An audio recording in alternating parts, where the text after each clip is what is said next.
One of the most fascinating and under-discussed topics in Watch Dogs 2, especially in 2026, is how the game's portrayal of data privacy activism versus profit-driven surveillance capitalism anticipated real-world tech debates.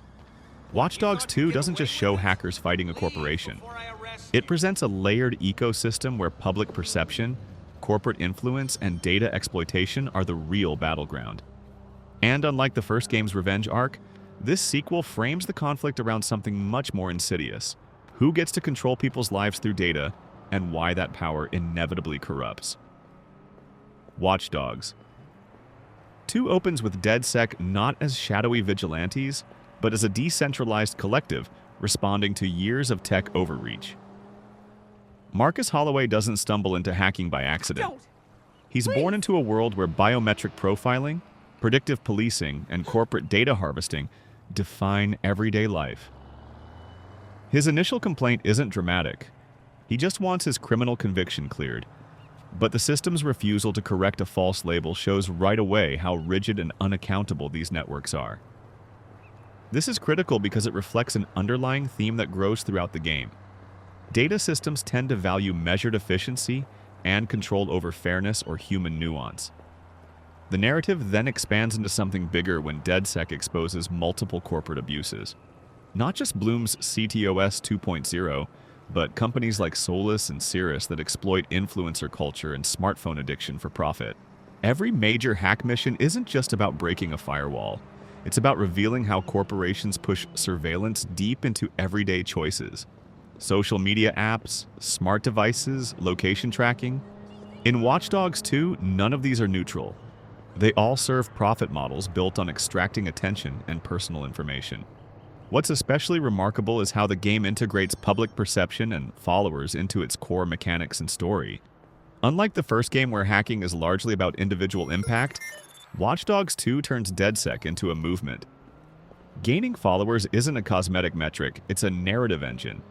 Missions, stunts, and leaks are designed specifically to influence public opinion, and the more followers DedSec gains, the more leverage they have. This mirrors real-life activism, where social momentum and visibility can sometimes have as much impact as legal action or policy shifts. DedSec isn't just breaking systems. They're shaping how the masses see those systems.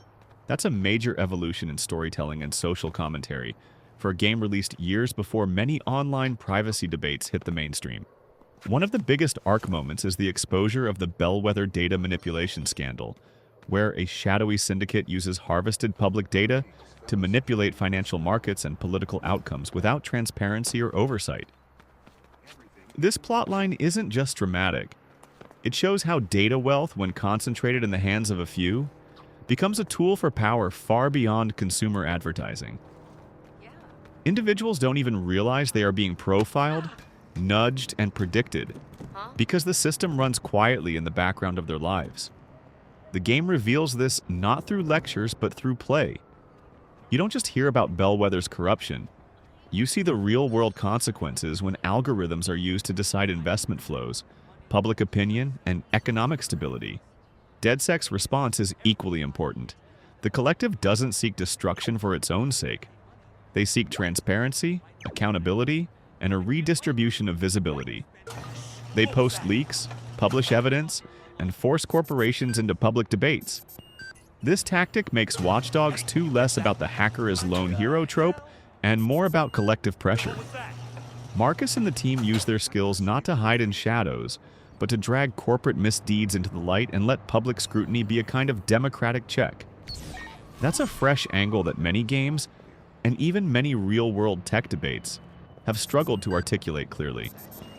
Another fascinating part of this dynamic is how the game handles morality, because DedSec does morally gray things too. They manipulate narratives, disrupt services, and sometimes cause public disorder. The game doesn't gloss over these actions. It invites players to consider their cost. Marcus isn't always right, and his team's campaigns occasionally backfire or cause unintended fallout. That complexity makes the narrative feel more human and less binary. You start to see that in a world where technology outpaces law and ethics, activism itself becomes complicated. By the time Watch Dogs 2 reaches its climax, The goal isn't just stopping one corporation, it's redefining how society perceives data power.